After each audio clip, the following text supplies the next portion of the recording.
All right, good afternoon, everybody. I think we'll get started so we can get you out of here as soon as possible because it's cold. Good afternoon. Thank you so much for being here this afternoon. As I said, it's very, very cold, so we'll try and keep it quick. My name is Andrea Vaubel. I serve as Deputy Commissioner at the Minnesota Department of Agriculture, and I am so excited about today. This is 3 years in the making, and we're just really excited to be here with all of you to celebrate. So in the fall of 2015, we were thrilled to receive an $8 million Biofuels Infrastructure Partnership, or you'll hear it referred to as BIP probably from now on, award from the USDA. We were a little nervous about how we could pull that off. $8 million is a lot, but it was all about ethanol infrastructure to allow and offer higher blends of ethanol out in the marketplace. So we were really excited about what we could accomplish, and we've done a lot over the last 3 years. Today we have 137 grant locations who've installed or are installing 348 blender pumps, 427 dedicated E15 pumps, and 46 underground storage tanks with E85 compatibility. And one number that we really like to highlight around the department is that the amount of the $8 million federal grant that we have not been able to spend is $29.12. So I think that's something to celebrate. And there's a number of factors that went into our collective success. One is the outstanding commitment of our partners, and there are many. They contributed $2.6 million in match, and that is significant. So I'd like to thank a few folks, so bear with me. Prime the Pump and their contributing ethanol plants, the Minnesota Biofuels Association and their contributing ethanol plants, ethanol plant contributors Denko 2 and Corn Plus, the Minnesota Corn Growers Association, the Minnesota Biofuels Association led by Executive Director Tim Rudnicki, who is also able to secure a legislative appropriation of $500,000 for biofuel infrastructure, which made up part of the state appropriation or state portion of the cash match that we were offered to get the $8 million. The main sponsor of that was Representative Paul Anderson of Starbuck, who we're just so thankful for his tireless commitment to ethanol. And we also wouldn't have been able to be here or to come up with the remaining match dollars from the state portion without the flexibility of a very far-sighted legislature provided our department in the Agricultural Growth, Research, and Innovation Grant Program, or the Agri-Grant Program as we call it. The flexibility in that grant program allowed us to pivot very quickly to respond to the amazing federal grant opportunity that came up a few years ago. And I'd also like to thank the retailers themselves, who put up $9.7 million of their own money to make this happen. Our success also owes quite a bit to a lot of hard work by a number of people, often through recruiting and working with applicants one station at a time. Kelly Marzak, John Hunter, Lisa Gebhard, and Bob Moffitt of the American Lung Association in Minnesota. Greg Gust of the Minnesota Biofuels Association. Mitch Coulter of the Minnesota Corn Growers, and Kelly Novak in the USDA, who rolled with our ever-changing project and numerous extensions, which, again, we were very appreciative. Kelly got a lot of phone calls from us over the last 3 years. So we are just so thrilled that you're all here today, and so I'm going to try and MC this thing. We'll see how it goes. So I want to kick it off to Kelly Novak with the USDA, who flew in from DC to be here for this event. We're so thrilled for their partnership and for their commitment to renewable fuels around the state. So come on over, Kelly.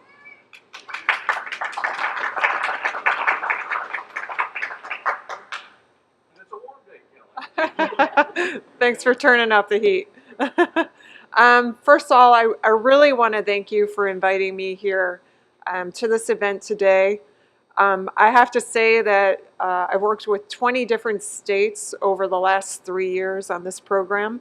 And I can honestly tell you that Minnesota has been a star amongst those 20 states. We started this program in June of 2015. We put out an offer to all the states across the country to put in an application. Minnesota was definitely one of the standout applications that we had. We even had a visit from Kelly and Marzak and Kevin Hennessy and the other team members, stakeholders that are here in Minnesota. They actually came out to DC to meet with us. We really grilled them on how they were going to make this program work. The $8 million that we wound up allocating to the state of Minnesota, I think, has been used very wisely. There was a lot of work at the startup of this program, figuring out how they were going to make it happen. And I can say that it has been a great success. The program overall, the target has been to install pumps to the number of almost 4,000 pumps across the states in over 1,100 stations. We've really moved the needle quite far. I would say we're going to be putting out a report this summer that will talk a little bit about all of the progress that we've made state to state. We'll be looking at things nationwide as well. We'll be able to report on some E15 numbers that have never been reported on before. So that'll be kind of exciting. It'll be a change for this industry overall for ethanol. It is a demand-side program, which is very different for the Department of Agriculture as far as fuels are concerned. So that was really a first of its kind. We were really pleased to see that there were a lot of partners involved, and not just this Minnesota program, but across the nation. We've seen everything from corn growers, wheat growers, the American Lung Association and other health groups have been involved in other states as well. The Clean Cities programs have also been very active in these different programs that we've had from state to state. It's not been just the departments of agriculture. We've had other departments as well, Department of Transportation, Department of Commerce from state to state as well. So I think it's been a great success. And we're just really fortunate that here in Minnesota, you've really pulled out all the stops and made the program happen the way it should. And so I thank you. And with that, I'll turn it back over. And thanks again for having us. Thank you so much, Kelly. And now I want to introduce, as I mentioned, the retailers, how much commitment it took from them to make this program work. So I want to introduce Ray and Vicki Muckala, who own this station and have been staunch supporters of this program. So Ray, I'll turn it over to you.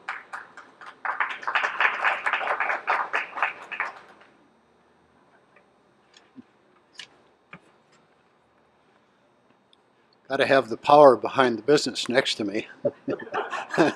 She is every day, 24/7. So anyway, I'm a farm boy from southwestern Minnesota, and I grew up growing corn and moved to the Twin Cities and went into business here, and we're small business people. My family, I still have a lot of family that are corn growers, so I had a natural interest in the ethanol production for E85 and E15. And as I looked at it, I mean, ethanol, it's cost effective. The cost per mile for operating your car goes down. It's cleaner for the atmosphere. It builds the Minnesota economy. And I'm all in favor of building the Minnesota economy. And it also reduces our reliance on gasoline imports. So it's a winner in every single area. And the thing that made it possible for us to do this was the grants. And we got one of the very first grants in 2015 in our other store. And based on our experience there, we decided to do this store. And this one's one of the very last ones. So over the 3 years that we've offered ethanol, there have been some months when we've sold 20% of our fuel in our other store in E85, and then another 25% in E15. And we see that as a real winner for not only us, but for the economy as a whole. So we're very, very thankful for all of the support that we've gotten from all of you. And we're very grateful that we can accompany others in Minnesota as the leader in transforming our economy in the entire country to be more ethanol based. So thank you all very much for coming. We appreciate you.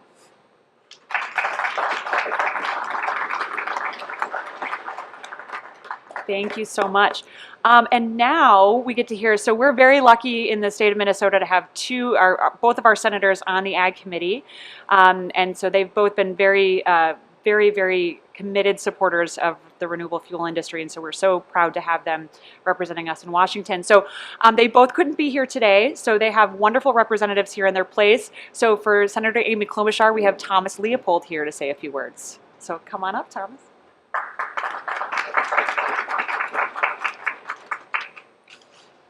Thank you, Andrea, and the American Lung Association of Minnesota and the Vinewood Holiday Station for the invitation to share in the celebration of the success of the Biofuel Infrastructure Partnership. This is such an enormous opportunity that this has been for our state. And these projects have been a huge boost for our local economies in urban and rural areas all across the state. And while also driving that innovation for clean energy.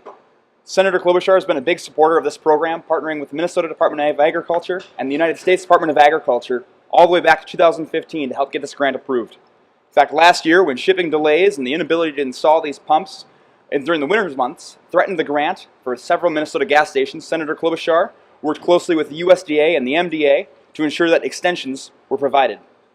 As member of the Senate Ag Committee, Senator Klobuchar worked to ensure the 2018 Farm Bill included a strong energy title so that our farmers and local businesses can continue to drive the development of homegrown energy for our country. The success of the program has brought new investment opportunities to our state, and today Minnesota is able to lead by example in providing consumers more choices at the gas pump. Senator Klobuchar is very excited to celebrate the success of the program today and looks forward to seeing more projects like this in the future. Thank you.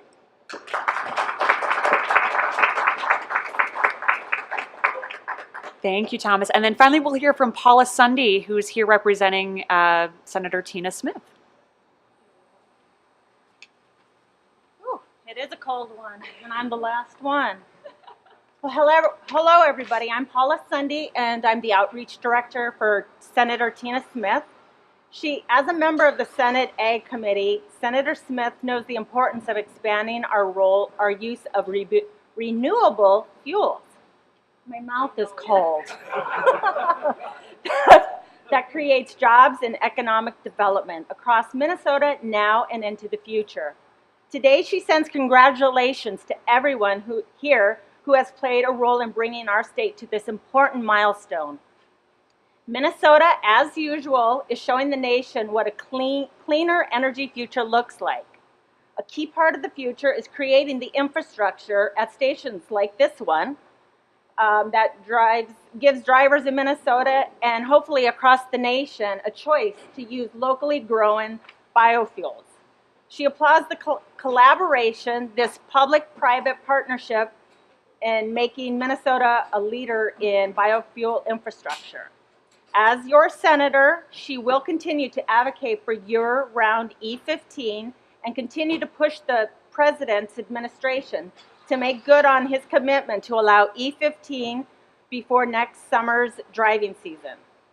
She will also continue to advocate for higher level ethanol blends. So thank you for your work and your investment in Minnesota's future. It will have an impact on years to come.